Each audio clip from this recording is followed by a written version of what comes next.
পান, সিএএ কি আইন সেটা পার্লামেন্ট দ্বারা পাশ করা, রাষ্ট্রপতির দ্বারা অনুমোদিত, এবং সেই আইনের খসড়াটা কি, it is there for everyone to see, it is there for everyone to study. ওখানে নাগরিকত্ব কেড়ে নেওয়ার কোনো প্রভিশন নেই।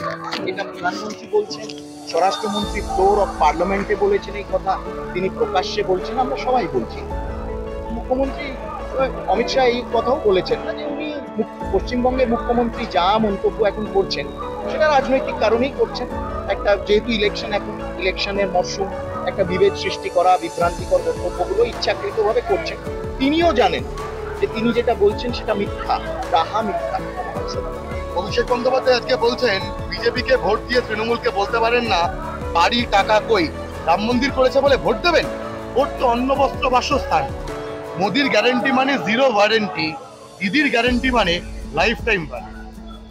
দিদি এবং অভিষেকের ওয়ারেন্টি মানে হচ্ছে ভুয়ো warranty, fake warranty.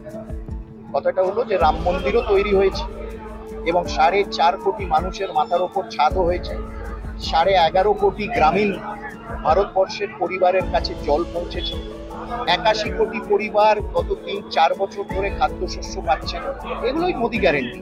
Modi guarantee কি সেটা মানুষ বুঝছে, সন্দেশখালীর মানুষও বুঝেছে মোদি গ্যারেন্টি, পশ্চিমবঙ্গের মানুষও বুঝছে, শুধু পিসি আর ভাইপো বুঝছেন না। কেন নিজেদের মধ্যে এখন ওয়ারেন্টি গ্যারেন্টির আর কি একটা স্ট্রাগল চলছে, সেজন্য